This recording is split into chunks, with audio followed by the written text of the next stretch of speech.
Halo, selamat datang kembali di serial Sahur, sajian harian UTBK di bulan Ramadan. Kembali kita akan membahas soal-soal uh, pengetahuan kuantitatif ya. Oke, kita punya 3 pernyataan. Semua siswa kelas 5 mahir bermain kelereng. Tidak ada siswa kelas 5 yang mahir bermain kelereng dan layang-layang sekaligus. Anggi mahir bermain layang-layang. Ya. Mana pernyataan yang sesuai dengan 3 premis di atas? Nah, untuk soal yang seperti ini biasanya kalau ada diberikan 3 premis, ada sebuah premis yang langsung masuk akal. Ya, jadi jangan melihat pilihan yang ada. Kita coba aja kalau kita punya 1, 2, dan 3, kesimpulannya apa ya.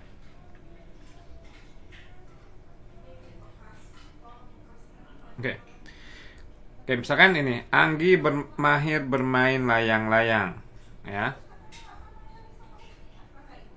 Oke.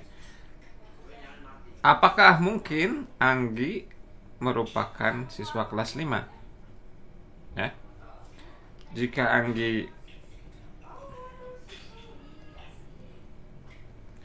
siswa kelas 5, maka apa?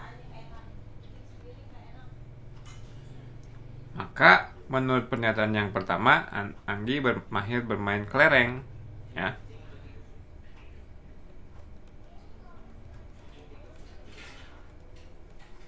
Mahir kelereng. Tapi juga Anggi mahir bermain layang-layang. Ya, berarti Anggi mahir bermain layang-layang dan bermain kelereng.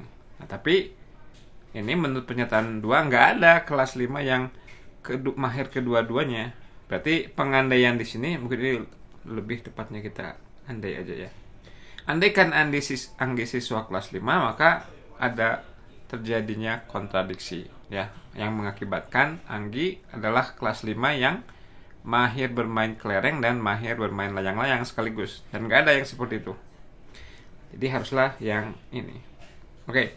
Nah, tapi ada kemungkinan juga bagi Anda yang belum terbiasa melihat ada beberapa premis gitu. Untuk yang yang berpengalaman, biasanya dari beberapa premis itu langsung keluar kesimpulannya apa kira-kira yang mungkin dari beberapa premis yang diberikan. Oke.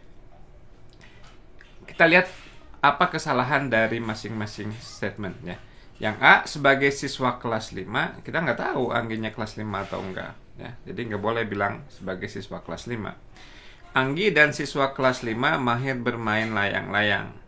Nah, kelas 5 mahir bermain layang-layang itu nggak ada ya. Jadi salah yang B. Yang C, siswa kelas 5 dan Anggi tidak mahir bermain kelereng. Salah juga. Kan kelas 5 kan mahir bermain kelereng. Ini tidak mahir ya.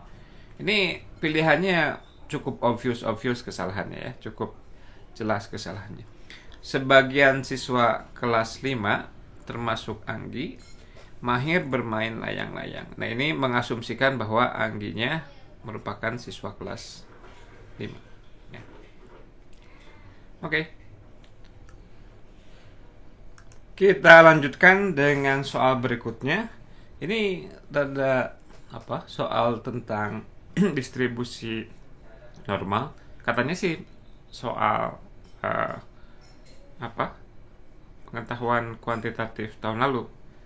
Ini mungkin kalau memang keluar ini kayaknya soal tipe yang baru ya, yang memerlukan pengetahuan tentang distribusi normal yang ya mungkin belum terlalu melekat. Saya juga nggak hafal ya tentang informasi ini. Oke. 30 anak mendapatkan total 2.700 kartu kasti, dan banyaknya kartu per anak memiliki distribusi normal. Jadi asumsinya banyaknya kartu per anak memiliki distribusi normal.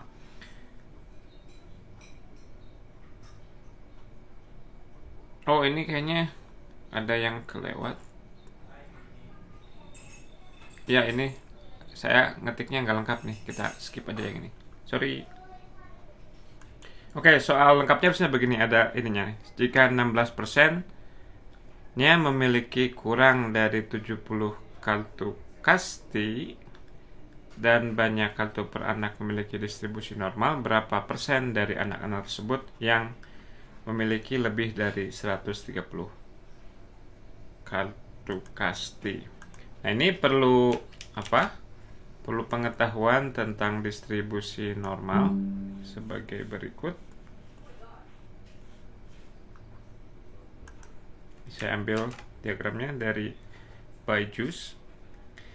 Nah, ini maksudnya adalah yang tengah-tengah ini adalah rata-rata ya. Jadi di sini rata-ratanya kalau totalnya ada 2.700, maka rata-ratanya adalah 2.700 dibagi dengan 30. Ya, ini di sini 90. Ya. Nah, kemudian jika 16%-nya memiliki kurang dari 70, oke. Nah, kita lihat bahwa di sini banyaknya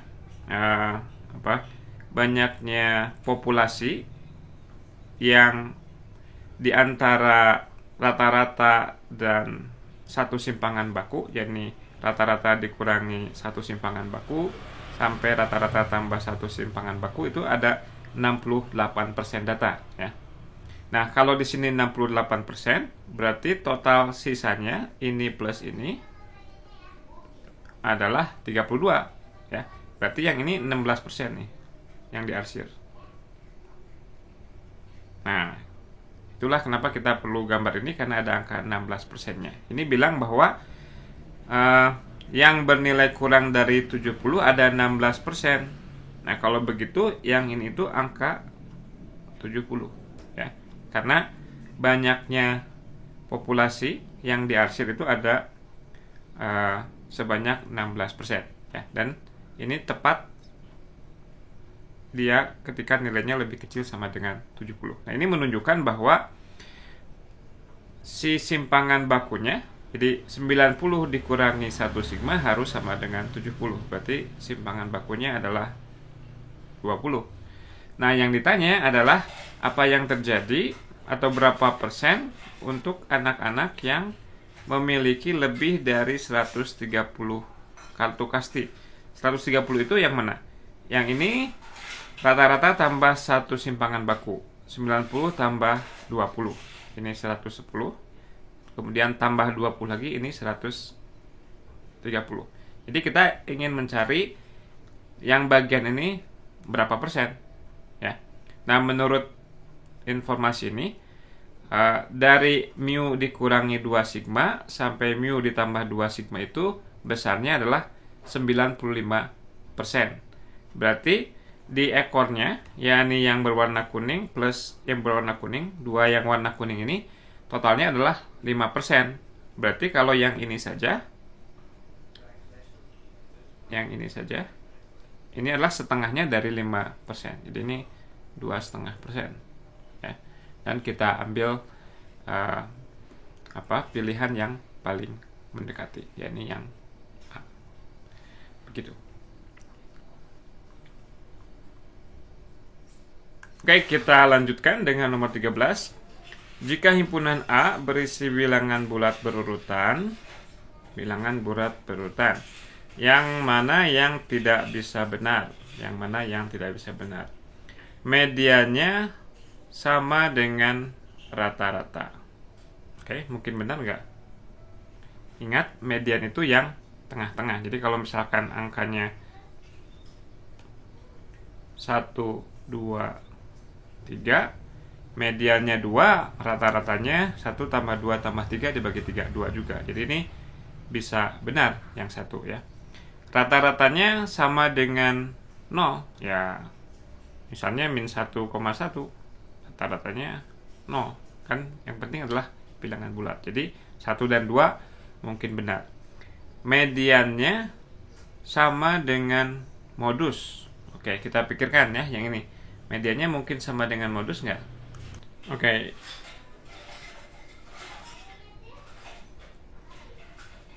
mediannya sama dengan modus. Median sama dengan modus, kalau angkanya misalkan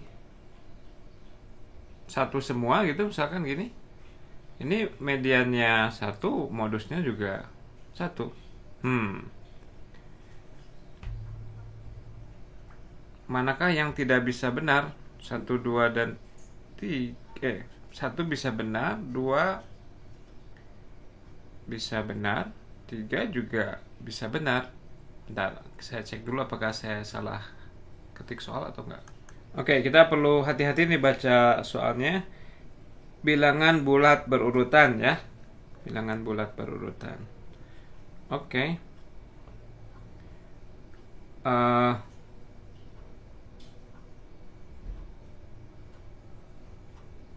Kalau bilangan bulat berurutan itu, nah ini agak, apakah kemunculannya hanya boleh satu kali atau gimana nih?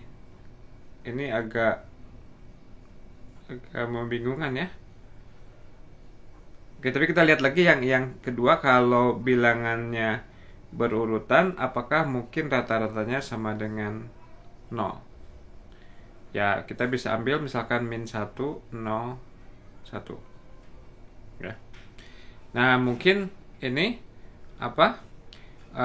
bilangan berurutan itu sepertinya ini munculnya cuma satu kali aja ya, si bilangan berurutannya. Kayaknya seperti itu tafsirannya. Jadi kalau setiap bilangan munculnya satu kali, modusnya ya, kalau modusnya semua bilangan, gimana nih intinya kesimpulannya? Katakanlah kita punya 1, 2, 3 gini. Modusnya berapa kalau gini? Semuanya modus atau gimana biasanya? Saya rada lemah statistiknya. Oke, sepertinya ini modusnya nggak boleh terdiri dari beberapa angka ya. Jadi modusnya harus modus tunggal. Nah, kalau modusnya tunggal, kalau A-nya berisi bilangan bulat berurutan yang berbeda, tapi sebenarnya masih bisa sih ini juga. Kayaknya harusnya jawabannya nggak ada yang benar, karena kita bisa ambil si A-nya itu terdiri dari satu angka aja ya, 1 misalkan. Oke, maka mediannya ya 1, modusnya ya 1 juga ya. Jadi sebetulnya nggak ada yang salah, ini semuanya bisa terjadi dan bisa kita tunjukkan dengan contoh. Ini juga bilangan berurutan ya. Kalau hanya punya satu bilangan ya berurutan, dia nggak menyalahi ini. Jadi menurut saya tidak ada pilihan yang benar di sini ya, karena ada situasi di mana pernyataan 1, 2, dan 3 itu bisa benar ya. Oke, malah himpunan yang hanya terdiri dari 0 saja itu dia memenuhi 1, mediannya sama dengan rata-rata, mediannya 0, rata-ratanya 0. Kemudian yang kedua juga dipenuhi, yang ketiga juga dipenuhi ya. Jadi nggak ada pilihan di sini yang benar ya.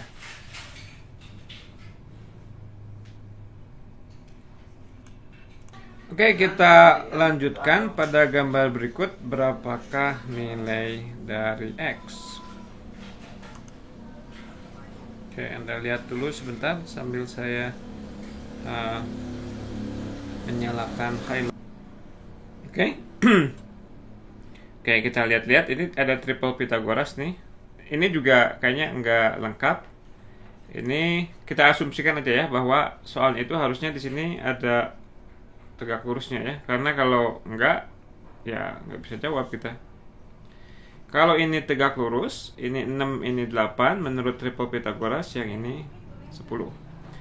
Kemudian 2, 4, 2, 6 itu kelipatan dari triple Pythagoras 5, 12, 13. Berarti kalau dikalikan dengan 2 kita punya triple Pythagoras yang lain, yang ini 10, 2, 4, 2, 6. Berarti ini 10 juga ya.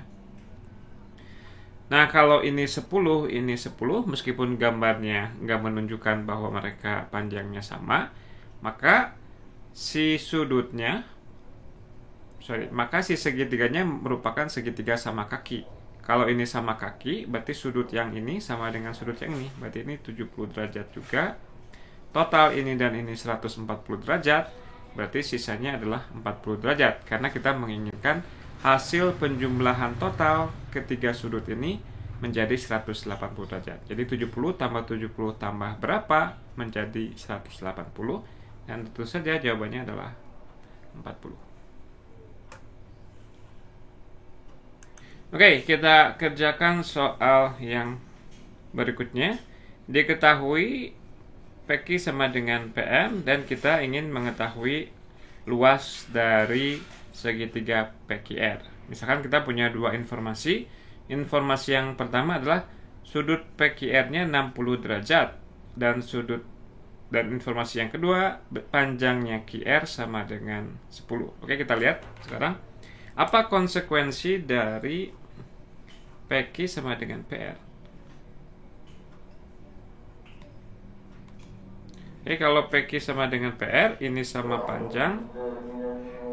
Akibatnya yang ini sudutnya sama besar. Ya. Oke.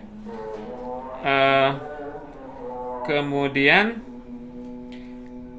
kalau sudut PQR-nya 60 derajat, berarti si alfanya 60 ya. Kalau ini 60, ini 60, ini 60. Jadi kalau ini mengakibatkan sama sisi. Oke. Nah, kalau kita punya informasi bahwa kita punya segitiga sama sisi, kita nggak bisa menyimpulkan luasnya berapa, karena misalkan ini sama sisi, ini sama sisi, ini sama sisi. Jadi dari informasi sama sisinya saja nggak tahu ya, nggak tahu berapa luasnya. Nah, tapi kalau misalkan ditambahkan informasi bahwa QR-nya sama dengan 10, jadi kalau kita tahu ini sama sisi dan ini sama dengan 10, ya yang lainnya juga 10. Kemudian kita bisa gunakan rumus luas adalah setengah AB sin C ini ya. Jadi setengah kali 10 kali 10 kali sin ini. Semua informasinya ada, jadi bisa ditentukan. Jadi 1 dan 2 cukup untuk mengetahui luas dari segitiga ini. Bagaimana kalau 2 saja ya? Kalau 2 saja, QR-nya sama dengan 10. Jadi kita punya situasi gini. Di sini 10, di sini sudutnya sama ya. Nah, si bagian ini bisa kita ubah-ubah. Misalkan kalau kita perpanjang jadi gini, yang sininya tetap 10, ininya tetap sama besar sudutnya ya. Dan ini luas segitiga ini berbeda dengan luas segitiga yang ini. Jadi kalau kita hanya tahu sudut yang ini sama dengan yang ini dan panjang sisi yang ini sama dengan 10, kita nggak bisa memastikan segitiganya luasnya berapa, karena ada banyak segitiga yang memenuhi informasi tersebut ya. Bisa kita bikin misalkan gini kecil malah ya, sini sama sudutnya ini tetap 10 gitu ya. Jadi jawabannya adalah 1 dan 2 cukup, tapi kalau satu pernyataan saja tidak cukup. Ini jawabannya adalah C. Oke, kita cukupkan dulu singkat saja untuk serial sahur kali ini. Terima kasih atas perhatiannya. Tetap saksikan serial sahur berikutnya. Tetap selalu bermatematika. Salam.